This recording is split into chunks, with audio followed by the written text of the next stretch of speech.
गुरुदेव, वीरा का प्रश्न है कि ब्रह्म विराट क्रिया करते समय जो पहला मणिपुर और अनाहत तक वो ठीक से जाती हैं, मकार में पहुंचते ही वो बहुत लंबा प्रोलॉन्ग नहीं कर पाती हैं और उस समय मस्तक के ऊपर मेधस क्षेत्र में बहुत ज़्यादा स्पंदन होता है और यही चीज़ सुबह उठते समय होता है। यह इनका प्रश्न है। बहुत सुंदर प्रश्न किया है, सबके समझने लायक है। ये इस प्रश्न का आना ये सिद्ध करता है कि साधना भी ठीक से हो रही है और ऑब्जर्वेशन भी सही से हो रहा है। पहले भी मैंने इसको कई बार दोहराया है, आज आपको फिर से इधर ध्यान आकर्षण करेंगे। जब तक स्मृतियां शेष रहती हैं जीवन में, हमारे चित्त में,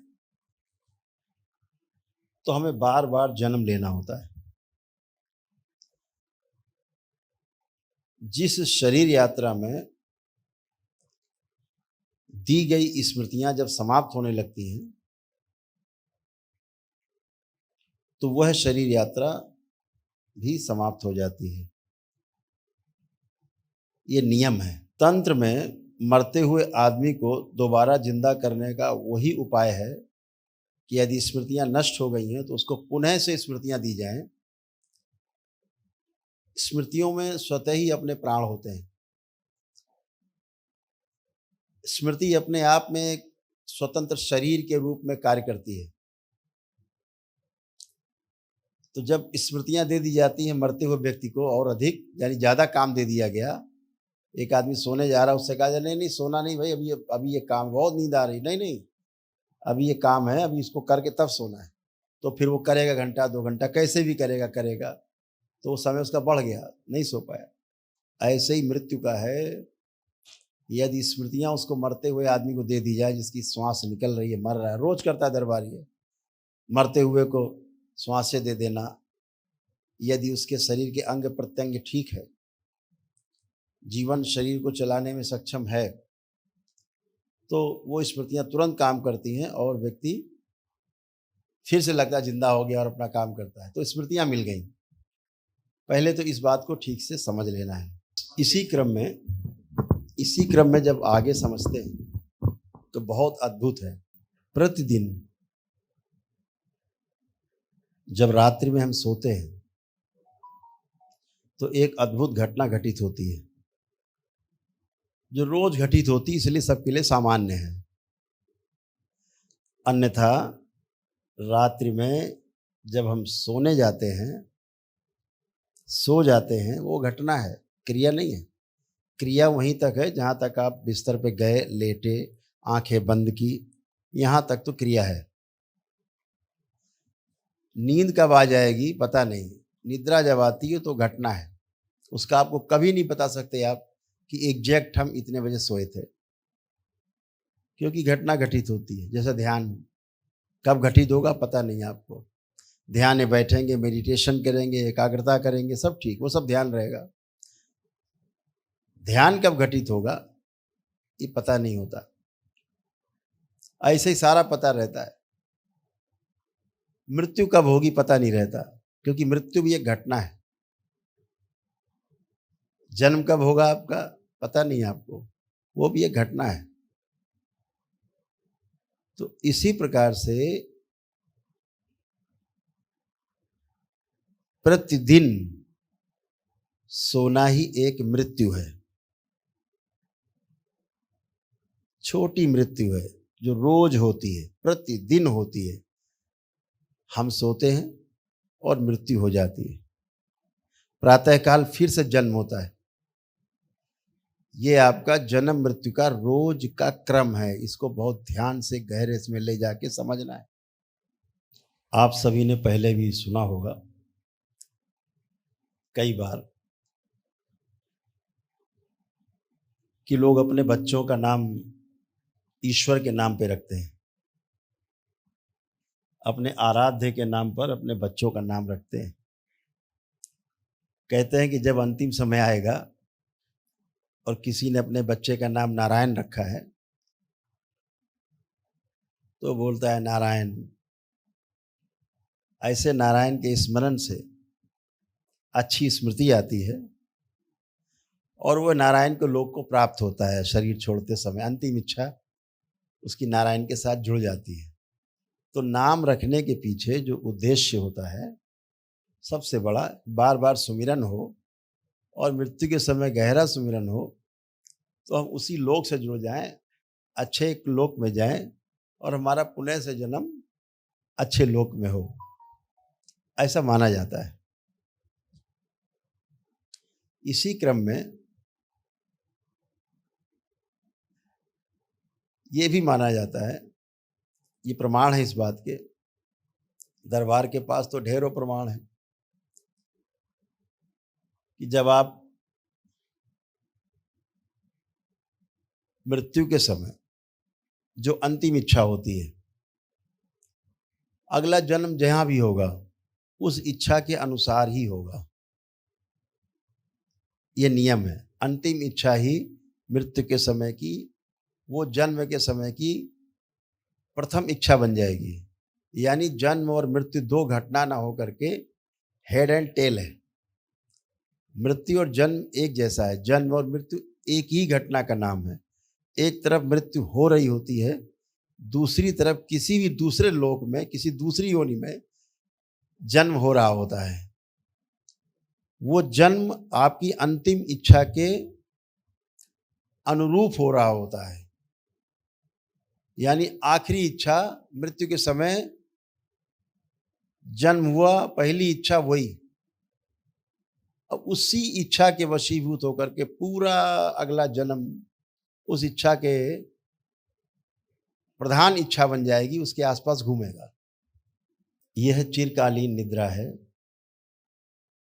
यह मृत्यु है जो आपको अगली शरीर यात्रा के लिए तैयार करती है। तो जैसा मैंने कहा कि मेरा का जो ये प्रश्न है इसलिए बहुत अच्छा है, प्रमाणित करता है कि ठीक से ध्यान दे पा रहे हैं, ठीक से ऑब्जर्व कर पा रहे हैं, इसलिए प्रश्न उनका ठीक ठीक आया है। अगर व्यक्ति प्रश्न ठीक कर रहा है, इसका अर्थ हुआ कि उसका अध्ययन चल रहा है, सही तरफ चल रहा है। इसी प्रकार जब हम प्रतिदिन निद्रा में जाते हैं तो यह छोटी मृत्यु है। सोते समय चूंकि आप साधना करती हैं, साधना करते करते सोती हैं, तो वह अंतिम स्मृति रहती है घटना के समय, निद्रा के समय। प्रातःकाल जब जन्म होता है वो भी एक घटना है। प्रातःकाल जब आंख खुलती है तो वही स्मृति, वही ध्यान की, साधना की, वो पहली स्मृति बन जाती है। इसलिए रात्रि को जो अंतिम क्षण में ये करती हैं, वो प्रातःकाल जब निद्रा खुलती है तो वही ठीक ठीक इनको वही महसूस होता है, वही होता है। यही नियम है और ये सही से कर पा रहे हैं, इसके लिए इनको बहुत धन्यवाद। ये बहुत महत्वपूर्ण बात गुरुदेव ने बताई और सभी श्रोता जो भी देख रहे हैं उनके लिए यह सबक होना चाहिए जो गुरुदेव ने बताया।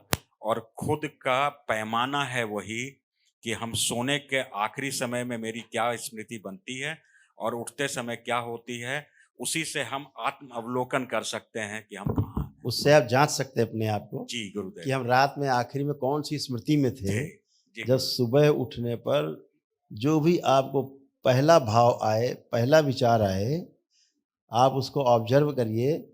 इससे आपको ये प्रमाण मिलेगा कि रात को सोते समय आपके पास विचार कौन सा था। आपको किसी से पूछने जाने की आवश्यकता नहीं है, आप स्वयं में जांच सकते हैं। सुबह उठ करके जो पहला विचार आए, मतलब वो आपका रात में सोते समय अंतिम विचार था, तो आप उसमें सुधार ला सकते हैं। अगर सही है तो जारी रख सकते हैं, गलत है तो कोशिश करें। आप अपने क्वेश्चन के उत्तर से संतुष्ट हैं Vera? Are you satisfied? Are you satisfied? Jste spokojená s odpovědí? Okay. गुरुदेव, पावलीना का प्रश्न है कि जब वह मंत्र दीक्षा में थी तो सब कुछ अच्छा चल रहा था, तंत्र लेवल 1 में पहुंचने के बाद उसको उसकी दिक्कतें बढ़ गई और उसे यह बार बार होता रहा कि हर चीज़ उसके साथ गलत हो रहा है, वो किसी तरह से कर रही है लेकिन चीज़ें उसके अनुकूल नहीं होकर प्रतिकूल रह रही हैं और इससे वो परेशान रही। यही गंभीरता से वाच करने की आवश्यकता है। अनुकूलता और प्रतिकूलता दो बहुत ही विषैले कांटे हैं जो अनुकूलता है वो सोने का कांटा है और जो प्रतिकूलता है वो बबूल का कांटा है। हैं दोनों ही कांटे। अनुकूल होता है तो अच्छा लगता है, सोने का है कोई बात नहीं, चुभ रहा है कोई बात नहीं, फिर भी पैसा नंबर 1 का है चाहे नंबर 2 का है, अच्छा लग रहा है। लेकिन दूसरा दो नंबर 2 का पैसा तो कूड़े का ढेर है। ये बाद में पता लगता है जब आदमी कहीं फंसता है, ये आवश्यकता होती है। तो दोनों ही पेनफुल हैं। एक जो सोने का कांटा है वो भी चुभन देता है और जिंदगी भर हम सोने के कांटे बीनते रहते हैं। अभिलाषा रखते हैं कि हम अनुकूलता में जिए, भले ही कष्टकारी है, अनुकूलता में जीते रहें। खूब खाना है बाहर का, स्वाद ले लेकर के, चाहे जहरीला भोजन है, खूब स्वाद लेकर के खाना है, अनुकूल है, लेकिन कालांतर में वो विष का काम करता है। ऐसे ही आपकी प्रतिकूलता है। किसी चीज को जो आपके अनुकूल नहीं है उसे आप प्रतिकूल ही मानते हैं। जब शरीर में कोई रोग होते हैं और सर्जरी होनी होती है, सर्जरी है अच्छे के लिए कि आपके अंदर जो सिस्ट है, जो ट्यूमर्स है, वो बाहर निकाले जा सके, सड़े गले अंग बाहर निकाले जा सके, आपको बचाया जा सके। फिर भी सर्जरी स्वीकार नहीं होती है, अनुकूल नहीं लगती है, लेकिन फिर भी आप सर्जरी करा के अच्छा महसूस करते हैं।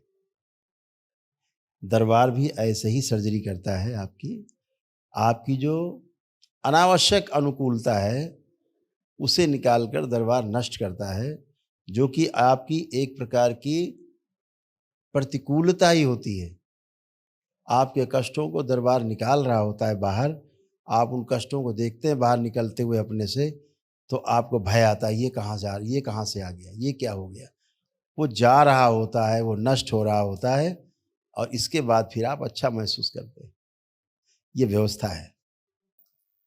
तो हमें ये समझना होगा कि जब ध्यान साधना का स्तर बढ़ता है, लेवल आपका अप होता जाता है, वैसे वैसे आपके शरीर के जन्मों जन्मों के जो कष्ट हैं, जो भोग हैं, वो निकलते हैं और नष्ट होते हैं, जिन्हें देखकर आप घबरा जाते हैं। घबराना नहीं है, दृष्टा भाव में स्थिर होना है। दृष्टा भाव में स्थिर होना है, लिप्त हुए बगैर दूर से देखना है। उसमें अपना भाव नहीं जोड़ना है। आप जो भाव जोड़ेंगे उसी भाव से वो बढ़ करके और बड़ा हो जाएगा। इसलिए दृष्टा भाव से देखना है कि ये जा रहा है, जाने दो, हमसे कोई मतलब नहीं है। और ऐसा करने से आपकी अनुकूलता और प्रतिकूलता से आप बाहर आ जाते हो और आप निरंतर सुख की ओर गति करने लगते हैं। तो कंटिन्यू हैप्पीनेस की ओर हमें बढ़ना है। जो हमारी सुख और दुख की जो प्रणाली है, उससे बचने का एक ही उपाय है कि हम दृष्टा भाव में, साक्षी भाव में उन चीज़ों को सिर्फ देखते रहें। तो कांटा लगता है तो कष्ट होता है, और जब कांटा बाहर निकाला जाता है कष्ट दूर करने के लिए, तो भी कष्ट होता है। तो ध्यान साधना में जब आपके पास ऊर्जा बहुत होती है दरबार की, तो आपके भोग तेजी से कटते हैं। जो हजारों जन्मों में नहीं कटते, वो इसी जन्म में कट करके नष्ट होने के लिए आपकी तैयारी है, ताकि आप इन सब से मुक्त होकर के और 84 लाख योनियों के जन्म मरण के बंधन से भी मुक्त हो सकें, इसलिए आपको खाली करने की कोशिश की जा रही है। आपकी ध्यान साधना के द्वारा दरबार की शक्तियों के संरक्षण में आपका जो भरा हुआ घड़ा है, जो डंप हो गया है काफ़ी तमाम खराब चीज़ों से, अनावश्यक चीज़ों से, वो आपका खींच के निकाल के बाहर किया जा रहा है, जो आपको असहज लग रहा है, इतनी बात है। तो दृष्टा भाव से देखना है, दूर से देखना है कि ये मेरा नहीं, जाने दो, मेरे अच्छे के लिए होगा। Enough, see satisfied? Okay, thank you so much. Doctor Jot का सवाल है गुरुदेव कि जो संगीतमय ध्यान दरबार कराता है उसके अतिरिक्त कुछ कर सकते हैं क्या? क्योंकि कई बार इनका अनुभव ऐसा होता है कि उसमें शरीर के विभिन्न भागों में स्पंदन होता है, बहुत वो एंजॉय करते हैं, झूमते हैं, और कई बार ऐसा होता है कि बिल्कुल खाली हो जाते हैं। तो जब ये खाली हो जाते हैं तो इनको लगता है कि कुछ नहीं हो रहा है, तो कुछ और करें क्या? अच्छा सवाल है, अच्छा ऑब्जर्वेशन है डॉक्टर साहब का भी। सारा कुछ, सारा प्रयास खाली होने का ही है। जब आप खाली हो जाएं,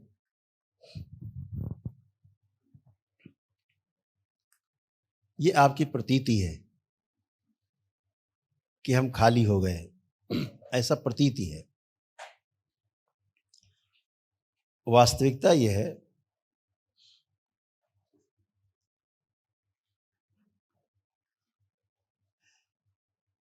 जब दोबारा आप ध्यान करते हैं, दोबारा से फिर आप भरा हुआ पाते हैं, फिर आपको खाली करते हैं,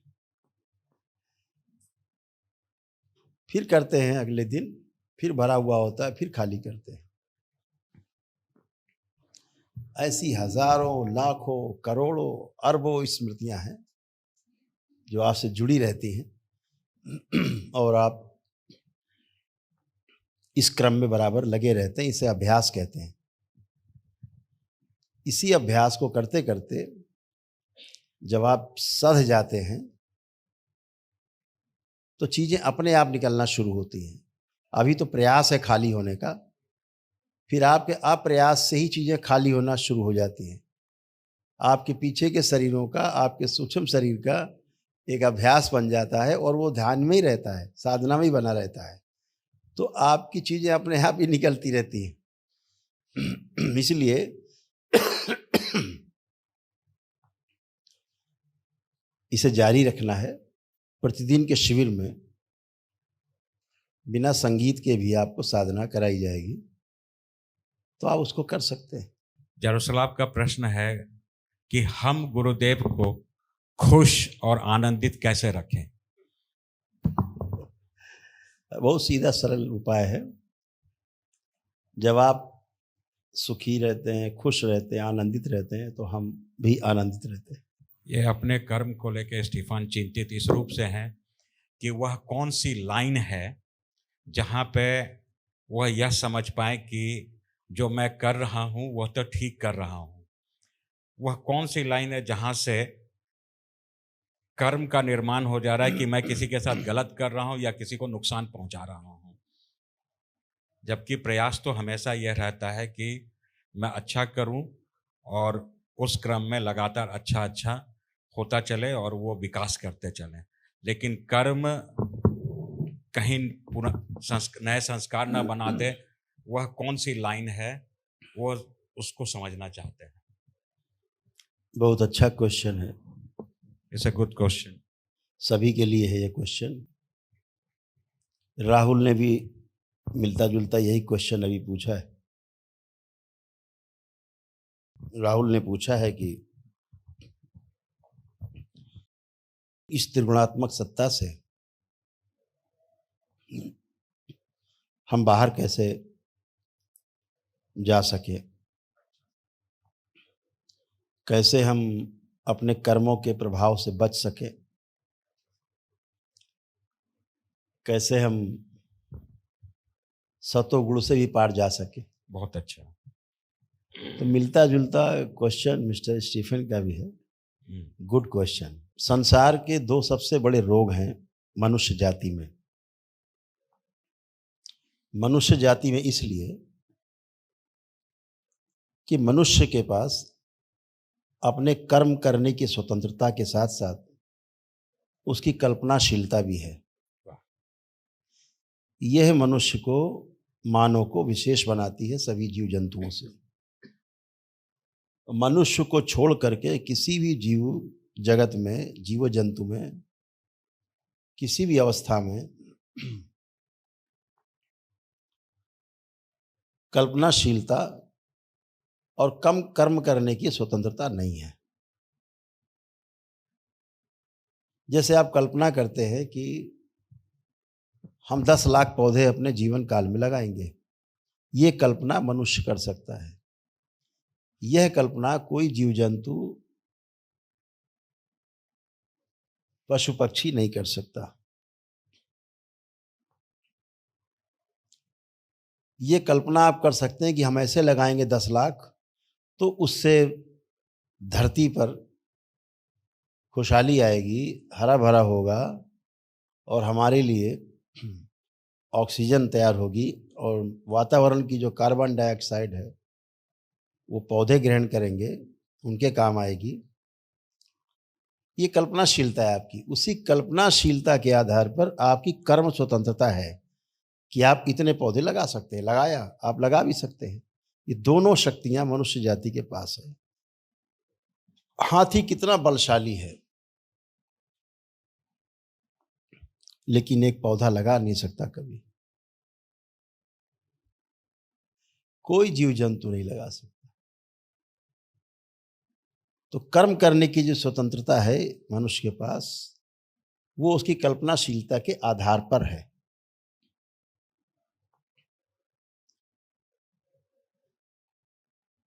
अब जब कर्म करते हैं तो उसका भोग बनता है।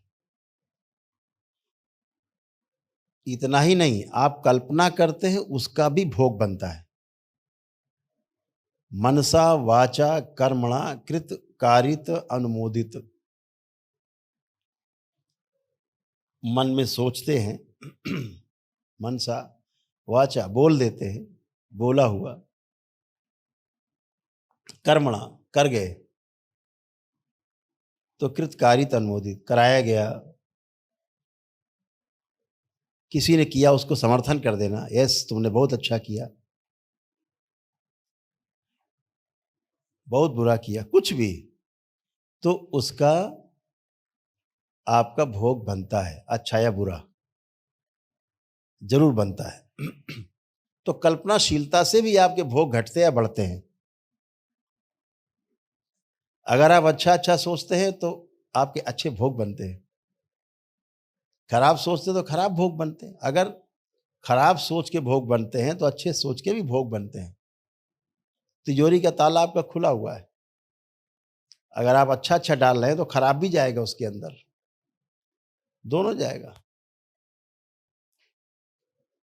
तो इस कल्पनाशीलता के आधार पे आप सबके पास कर्म स्वतंत्रता है। लेकिन भोग बनते हैं। तो इनको समझने के लिए बहुत छोटी सी बात पहले समझ लेना है कि सभी जीव जंतुओं के पास, सभी पशु पक्षियों के पास आपका अगला प्रश्न बनेगा मेरे पीछे दिए गए उत्तर के आधार पे कि फिर वो अपना सारा कार्य कैसे करते हैं अगर कल्पनाशीलता नहीं है तो। जितने भी मनुष्य को छोड़कर जितने भी जीव जंतु पशु पक्षी हैं, वो अपनी सीमित कल्पनाशीलता के आधार पर, उस सीमित कल्पनाशीलता के आधार पर, उतनी ही कल्पनाशीलता के आधार पर उतना ही कर्म कर पाते हैं। तो उनकी सीमित कल्पनाशीलता, उस आधार पर सीमित कर्म की स्वतंत्रता। कर्म है 4 विषय के आधार पर। जो 4 विषय हैं, ये विषय का मतलब दोष है। जिनके बगैर रह नहीं सकते। हाँ, विषय का अर्थ है आसक्ति जिनमें बनी हुई है, उस आसक्ति के आधार पर जीवन है, जीवन यात्रा है। तो वो 4 विषय हैं: आहार, निद्रा, भय और प्रजनन। ऐसे 4 विषय हैं जिनके आधार पर उनका जीना होता है, स्वयं के लिए, अपने कुटुंब के लिए। जी। सोना है, खाना है, कैसे बचना है, कैसे मारना है और कैसे प्रजनन करके आगे बढ़ना है। ये उनको मेमोरी उनके माता पिता की मेमोरी से सीधे सीधे ट्रांसफर होती है उनके मस्तिष्क में। जन्म होते ही वो मेमोरी उनके पास होती है। कैसे भोजन करना है, क्या भोजन करना है, निद्रा कैसे लेनी है, किससे बचना है, भय बचाने के लिए, बचने के लिए, और कैसे प्रजनन करना है। ये मेमोरी ले करके पैदा होते हैं वो। ये उन्हें सिखाने के लिए कोई टीचर नहीं आता। ये जितना भी कर्म है वो स्वयं के लिए है, सिर्फ अपने लिए है। लेकिन मनुष्य जब पैदा होता है तो वह जीव जंतु नहीं है, पशु पक्षी नहीं है। वह स्मृति लेकर पैदा नहीं होता। स्मृतियां उसको बनाई जाती हैं पैदा होने के बाद। जहां वो जन्म लेता है, जिस अवस्था में रहता है, जिस कुल में रहता है, वहाँ के जो संस्कार हैं वही उसमें आ जाते हैं। धीरे धीरे करके उसको स्मृतियाँ दी जाती हैं। उसके पास स्मृतियाँ, जो मेमोरीज हैं पिछले जन्मों की, वो संग्रहित नहीं है, स्टोर नहीं है। जैसा जीव जंतु में पहले से मेमोरी स्टोर है, ऐसे मनुष्य में, मानव में कोई मेमोरी पैदा होने के समय से स्टोर नहीं होती है, सिवाय रोने के। रोता हुआ मरता है तो रोता हुआ पैदा होता है। बहुत अच्छा गुरुदेव। मरते समय की जो स्मृति है जी, रोते हुए हाय सब छूट रहा है, हाय हाय हाय। तो जन्म लेते समय वही वाला पहली स्मृति, हाय हाय रोना चालू, बस केवल बोल नहीं पा रहा है, भाषा है नहीं, भाव है। मनुष्य को शिक्षा संस्कार की आवश्यकता पड़ती है, जीव जगत को नहीं। जीव जगत, जीव जंतु पौधे को नहीं। इसीलिए जीव जंतु पशु पक्षी में कर्ता का भाव नहीं आता है, क्योंकि वो उसको जन्म से ही मिला होता है। आहार, निद्रा, भय और प्रजनन 4 विषय, इसलिए कभी उसमें कर्ता का भाव नहीं आता। रेडियो खोल दीजिए, बजेगा, कैमरा ऑन कर दिए, रिकॉर्ड करेगा, कुछ उसमें अलग नहीं है। ठीक ऐसे ही मैं चूंकि पूरा जागृत नहीं होता है, जीवन तो संगठित हो जाता है। जो आत्मा, बुद्धि, चित्त, वृत्ति, मन है, ये तो संगठित हो जाता है जीव जगत में। लेकिन जो उसमें मेधस है, मेधस पूर्ण समृद्ध नहीं होता है। मेधस होता है लेकिन पूर्ण समृद्ध नहीं होता है। पूर्ण समृद्ध मेधस जो है सिर्फ मनुष्य में है, जो इसमें तैरता रहता है। ये बाकी जीव जंतुओं में, पशु पक्षियों में नहीं होता है, जिसके आधार पर मनुष्य कल्पनाशीलता करता है और कर्म स्वतंत्रता के लिए अपने कार्य कर पाता है। तो जिसकी कर्म स्वतंत्रता है वो उसकी कल्पनाशीलता के आधार पर है, इसलिए उसे मैं का भाव सदा बना रहता है कि मैंने किया। ऐसा स्टीफेंस का जो क्वेश्चन है काफ़ी मज़ेदार है। Stephens question is very powerful and very nice questions. So answer is so lengthy. Yeah. तो 2 रोग सबसे बड़े हैं, अहंकार और मोह। अब प्रश्न बनता है कि जब तक अहंकार रहेगा, जब तक मोह रहेगा, अहंकार रहेगा, तो आप में कर्ता का भाव बना रहेगा कि ये मैंने किया, ये काम मैंने किया। ये मैंने किया, तो उसका भोग आपका बनना तय है। वो चाहे आपने अच्छा किया है और चाहे आप बुरा करते हैं, वाह, दोनों का भोग आपका बनता है। इस आधार पर इस मर्त्य लोक से छुटकारा बिल्कुल नहीं बनता है गुरुदेव। और बार बार भोगने के लिए इस मर्त्य लोक में आना ही पड़ता है। मुक्ति असंभव। जी, ऐसे ही मोह है। जी, जब हम मोह करते हैं, मोह के लिए हम दुखी रहते हैं। उस दुख से निकलने के लिए हम सुख का रास्ता तलाशते रहते हैं पूरे जीवन। जी, दुख से सुख की ओर कैसे जाएं, ये प्रयास भी दुख ही है। वाह वाह, ये सुख नहीं है, बहुत बढ़िया। ये दुख ही है। लगता है कि हम ये मिल जाएगा तो हम सुखी हो जाएंगे, ऐसा सुख लेकर के हम नकली सुख घूमते रहते हैं। और जैसे ही वहां से आशा टूटती है, हम पूरा दुखी हो जाते हैं। तो दुख से शुरू किया था और दुख में आ जाते हैं। ये प्रमाण इस बात का है कि पूरी यात्रा ही दुख की है। सुख को प्राप्त करने की यात्रा दुख की यात्रा है। ऐसा बन जाती है। मोह आपके अंदर ऐसे होता है। अब इन दो से बचा कैसे जाएगा, ये भी आपका प्रश्न बनता है। मोह को और डिफाइन कर सकते हैं कि जो शरीरगत, शरीर के आधार पर,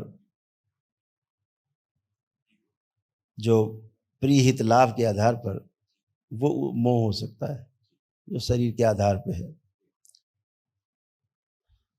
तो अब क्वेश्चन बनता है कि अहंकार और मोह से मुक्ति कैसे पाई जाए। आपके हर उत्तर से एक प्रश्न निकल रहा है। सबसे पहले कि अहंकार से मुक्ति कैसे पाए। How to get rid of ego, how to be liberated from ego. Jak být osvobozen od That's the ega? first question. To je první otázka. बहुत सरल है, वेरी सिंपल। अहंकार से मुक्ति का एकमात्र उपाय, हम जो भी कार्य करते हैं अगर हम दृष्टा भाव से करते हैं, साक्षी भाव से करते हैं, तो हमारा अहंकार नहीं बनता है। जब हमारा भाव रहता है कि मैंने किया, तो आपके द्वारा किया गया कर्म एक क्रिया बन जाता है। तब भाव उठता है मैंने किया। जब आप दृष्टा भाव में रहते हैं कोई कर्म करते हुए, तो क्रिया ना होकर के घटना बन जाती है। तो भोग कर्म का बनता है, घटना का कोई भोग नहीं बनता। बहुत अच्छा गुरुदेव। बहुत बढ़िया। ओहो। तो सीधा उपाय है कि हम कर्ता बनने के स्थान पर कोई भी कार्य करते हैं, हम ईश्वर पर डाल देते हैं। सब भोलेनाथ ने किया, बाबा ने किया, गुरुदेव ने किया, ईश्वर ने किया। हम मात्र साधन हैं, घटना में हम केवल शामिल हैं, लेकिन अकर्ता भाव से, दृष्टा भाव से। यहाँ पर ब्रेक चाहिए सबको, ताकि सभी मनन कर सके गुरुदेव। साक्षी भाव से। बहुत गहरा विषय है। शब्दों में तो सभी कह देते हैं कि बाबा ने किया, गुरुदेव ने किया। वो केवल शब्द और एक्सप्रेशन मात्र है, आंतरिक घटना नहीं है। इसलिए जब भी दरबार में आपने देखा सुना होगा, मैं कोई भी कार्य करता हूँ, दरबार के भक्त खड़े होकर के बहुत ही भाव से कहते हैं, गुरुदेव आपने हमें बचा लिया, हमारी रक्षा की, हम तो मर जाते, हम बच गए आपकी कृपा से। मैं उसकी बात पूरे होने से पहले बोलता हूँ, सब बाबा माँ करते हैं और मैं कर्ता भाव से मुक्त हो जाता हूँ। तो मेरा कोई भोग नहीं बनता। हम तो अरबों खरबों दरबार में सब श्रृंगार हो जाते हैं, तो मेरा कोई तो भाव कर्ता का है ही नहीं। अकर्ता का भाव है इसलिए हमें कोई पाप नहीं लगता कि हम पाप और पुण्य दोनों से बाहर हो जाते हैं। इस प्रकार से हम जब घटना समझ करके कि ये घटना है और घटना में हम शामिल हैं क्योंकि प्रकृति की ऐसी इच्छा है, तो हम कर्ता भाव से मुक्त हो जाते हैं और भोग नहीं बनते। तो तीनों जो गुण हैं, सतोगुण, तमोगुण, रजोगुण, हम तीनों से बाहर हो जाते हैं। नहीं तो एक में तो फंसना तय है। इसलिए आकर्ता का भाव, दृष्टा भाव, साक्षी भाव, अक्रियाशीलता का भाव हमको अपने कर्म बंधन से मुक्ति प्रदान करता है। अन्यथा अगला जन्म भी हमारे कर्म बंधन के आधार पर आशा बंधन से युक्त होकर होना तय है। उससे बचने का कोई उपाय नहीं है, भोग तय है। हरि हर। गुरुदेव, जो कर्म घटना हो, कर्म घटना हो, हाँ, क्रिया से घटना में घटना। रूपांतरित होना है। हमारा जो एक्टिविटीज हमने जिसको अपनी मान लिया है, वो हमारी एक्टिविटीज नहीं है, ऐसा समझ लेना। अभी कुछ भी बोलने की इच्छा नहीं हो रही गुरुदेव, बस इसी में घुसने की इच्छा हो रही है कि प्रत्येक कर्म घटना का रूप कर्म को घटना में कैसे परिवर्तित कर करें, दें। क्वेश्चन इस जी इसके आगे जब जाते हैं, दूसरा है अहंकार, के बाद मोह। जी मोह से बचने का क्या उपाय है? जी गुरुदेव। जितने भी कर्म अभी हमने चर्चा की, स्वयं के प्रिय हित और लाभ के लिए होते हैं, उनमें क्रिया ही क्रिया है, जीव चेतना है। जी गुरुदेव। जीव जंतु पशु पक्षियों की चेतना है। जी शरीर के आधार पे कार्य जी। करना, जी शरीर मान के अपने को जीना, जी गुरुदेव। ऐसा जीना, जी ऐसी क्रिया वो कर्म बन जाती है और उसका बंधन बनता है। जी गुरुदेव। गुरुदेव, संबंधों में फिर यह लेकिन जब न्याय धर्म और सत्य के आधार पर हाँ जी गुरुदेव, आसपास हम अपनी चेतना का सदुपयोग करते हैं, तो पूरी सृष्टि के लिए करते हैं, पूरे ब्रह्मांड के लिए करते हैं। पदार्थ अवस्था हो, चाहे वनस्पति अवस्था हो, चाहे जीव अवस्था हो, चाहे मानव अवस्था हो, ये चार अवस्थाएं हैं। अभी तक तो तीन अवस्था ही मानी गई संसार में, ये पदार्थ अवस्था है, प्राण अवस्था है, जीव अवस्था है। मनुष्य जीव नहीं है। मनुष्य कीड़ा मकोड़ा पशु पक्षी जीव जंतु नहीं है। वो स्मृति लेके पैदा नहीं हुआ है। सारे जीव जगत, पशु पक्षी, जीव जंतु, पेड़ पौधे सब अपनी स्मृति लेके पैदा होते हैं। अगर गेहूं का बीज डालेंगे तो गेहूं ही पैदा होगा, उससे मक्का पैदा नहीं होगा। स्मृति बीज में भी है। बरगद के बीज से बरगद ही पैदा होगा। बिल्कुल बिल्कुल। ये स्मृति है, जी सब में पड़ी है। पूरा पदार्थ अवस्था, सोने का टुकड़ा 5 किलो का हो, आप उसके 500 टुकड़े कर दीजिए, सोना ही रहेगा। पदार्थ अपना रूप नहीं बदल सकता। उसके अंश, परमाणु अंश निश्चित हैं। उन अंशों के बीच की दूरी निश्चित है। परमाणुओं की संख्या उसके ऑर्बिट में निश्चित है। उसका टूटना भी निश्चित है, क्योंकि उसका आखिरी ऑर्बिट जो है वो टूटा हुआ है, पूरा नहीं है। जी, पहले से अतृप्त है, वो पहले से अतृप्त है। जी। सोना कुछ और बनने की फिराक में है। जी बिल्कुल गुरुदेव। अभी कोयले से बना है। जी बिल्कुल गुरुदेव। रूपांतरित होके आया है, रूपांतरित हुआ है। अभी संपूर्णता के आधार पे आ रहा है, पूर्णता की ओर अग्रसर है। बिल्कुल गुरुदेव। तो जब हम बात करते हैं मोह की, तो मोह से कैसे बचा जाए? तो मोह से बचने का बहुत सरल तरीका है। हम जब तक किसी को शरीर के रूप में जानते हैं और अपने आप को भी, सबसे पहली घटना, अपने आप को अगर हम शरीर माने रहते हैं, अपने शरीर के साथ हम अपने जीवन को स्पष्ट नहीं देख पाते, जब तक हम ये नहीं समझ पाते कि यह शरीर जीवन और इस शरीर से बना हुआ ये मानव शरीर है, दो चीज़ों से मिल के बना है, तब तक हम सामने वाले को भी ऐसा ही माने रहते हैं कि यह भी मात्र शरीर है। शरीर के साथ शरीर का जो निर्वाह है वो मोह पैदा करता है। बिल्कुल। मोह से बचना है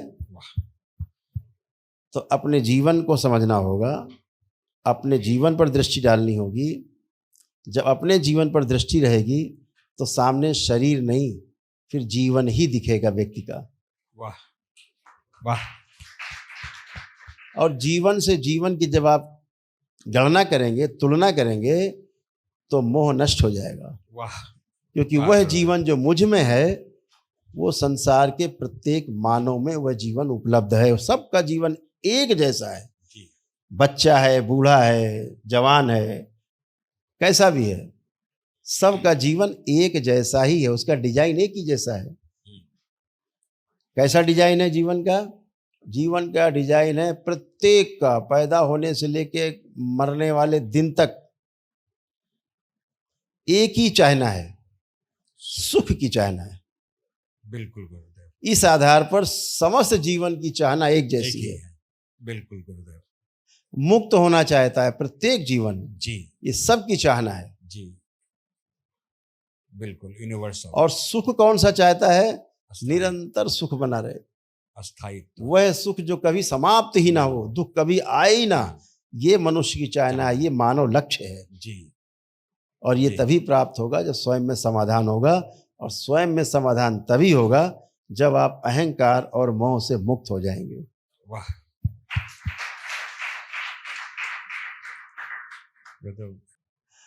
कर्म को घटना के रूप में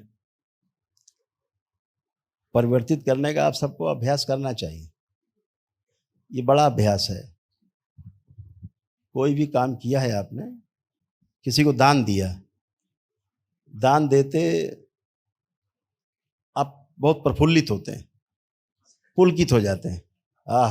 आज हमने भूखे को, और 10 जगह बताते भी हैं, आज हमने वहाँ रुक के, वो भूखे थे, उनको हमने भोजन कराया और गाड़ी में कंबल रखे थे, सबको दिया, और 10 जगह कम से कम बताते हैं। कर्ता का भाव बहुत पुष्ट हो रहा है। आपको उसका पुण्य मिलना तय है, लेकिन आप फंस रहे हैं, आप फंसते जा रहे हैं इस मर्त्य लोक में, आप फंसते जा रहे हैं। क्योंकि अब आपके पास पुण्य हो गया, गहरी स्मृति हो गई, पुण्य किया है, अच्छा भोग मिलेगा, अगला जन्म तय है। आप 84 लाख योनियों के जन्म मरण के बंधन से मुक्त कैसे हो सकते हैं? तो बहुत खराब करके भी, जैसे हम 84 लाख योनियों के बंधन से मुक्त नहीं हो सकते, दोबारा जन्म लेना है, वैसे बहुत अच्छा करके भी हमारे अच्छे भोग बनते हैं और दोबारा जन्म लेना बनता है, उससे बचा नहीं जा सकता। 84 लाख योनियों के कर्म बंधन से मुक्ति संभव नहीं। इसलिए राजसी तंत्र जो विष्णु से आधारित है, मुक्ति नहीं, जी गुरुदेव, शिव से ही मुक्ति है। बिल्कुल गुरुदेव, बिल्कुल। क्योंकि वो आपको राजसी सुख देंगे, जी, राजस है जी, तो वो पालनहार हैं, बिल्कुल, पालने वाले हैं, बिल्कुल गुरुदेव, आपको सुख देने वाले हैं, तमाम भौतिक सुख सुविधाएं आपको देने वाले हैं। जी, मुक्ति का तो मार्ग। वो जो भौतिक सुख सुविधाएं आपको मिल रही हैं, उनमें और फंसते जा रहे हैं आप। फिर आप उनको और प्राप्त करने की कोशिश करते हैं, कुछ बांटते भी हैं, आपके पास ज़्यादा हो जाती हैं तो उसके पुण्य बनते हैं, जी, तो जी, फिर से भोगना और फिर से फंसना बनता है। जी, बिल्कुल, हाँ, बिल्कुल। तो भोग रहे हैं, यूज कर रहे हैं या फिर आगे बांट रहे हैं, वो आना जाना क्रम बना रहेगा। जी, जब तक सतो गुण से भी पार न चले जाए, जब तक हमने बुरे कर्म जैसे किए हैं उनसे मुक्ति पाएं, ऐसे जो अच्छे कर्म किए हैं उनको घटना बना करके निकाल दिया जाए हाँ, और उनसे मुक्ति पाएं, बिल्कुल, यानी सतो गुण से भी मुक्ति पाए। जी, तो बगैर तीनों गुणों से त्रिगुणातीत हुआ जो जाए। त्रिगुणातीत है उस अवस्था में जाएंगे तो उन तीनों से मुक्त होकर के ही जाना संभव है। अच्छा हो चाहे बुरा हो, दोनों ही अवस्थाओं में करके मैंने किया, मैं फंसता हूं। इस फंसाव से बचने का एक ही उपाय है कि अहंकार को दृष्टा भाव से पराजित किया जाए और मोह को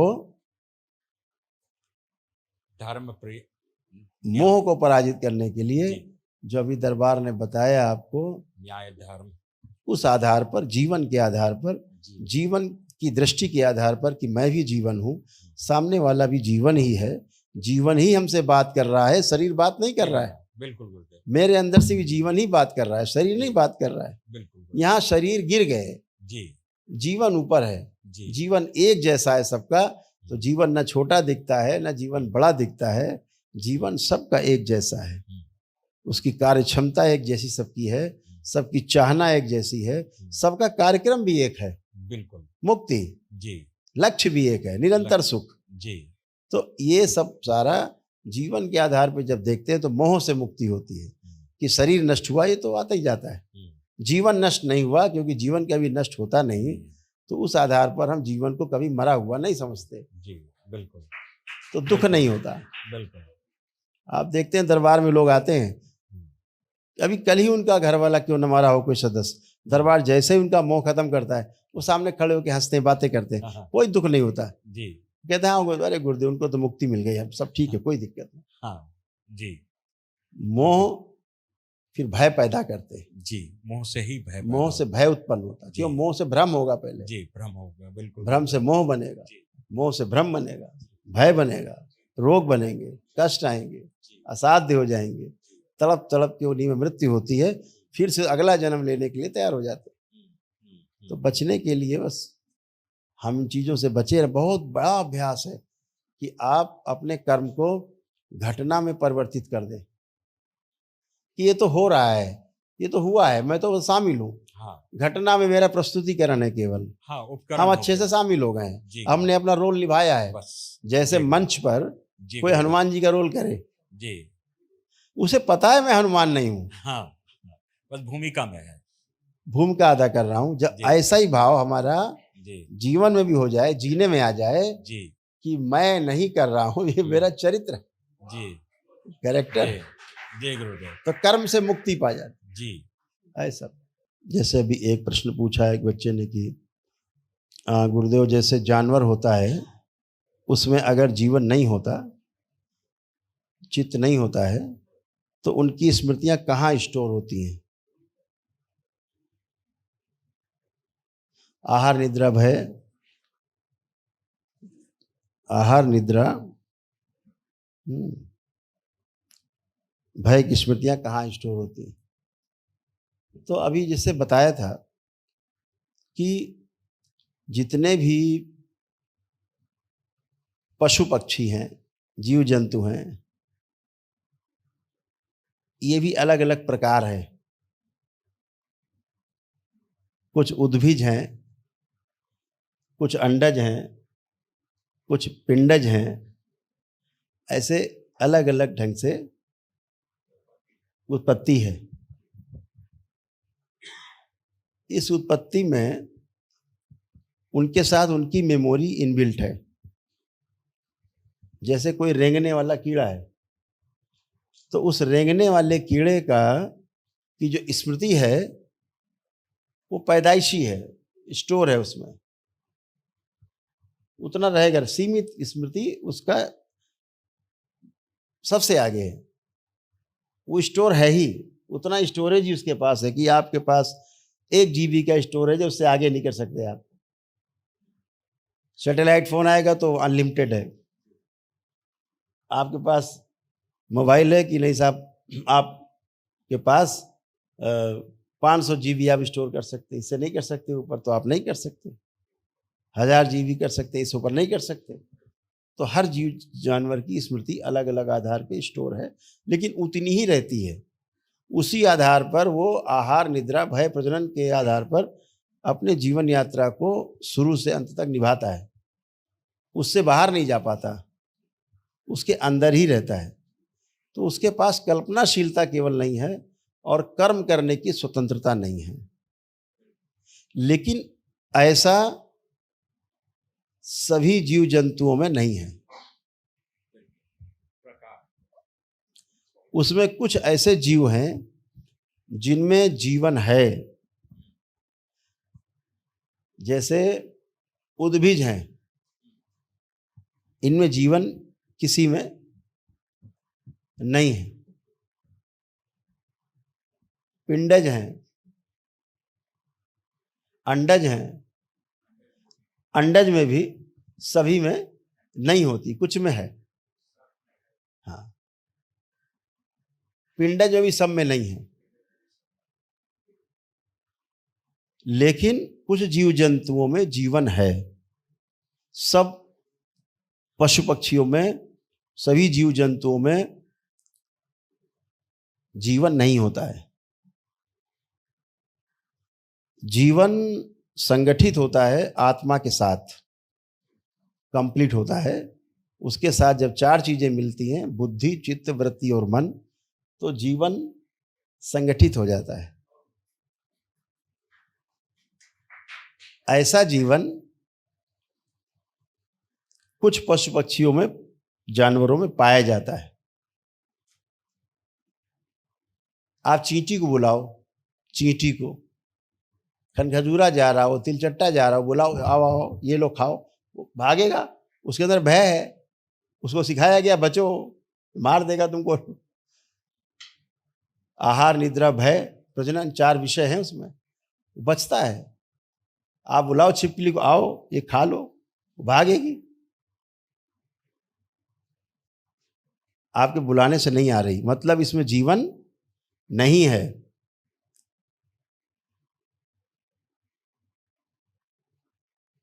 सिर्फ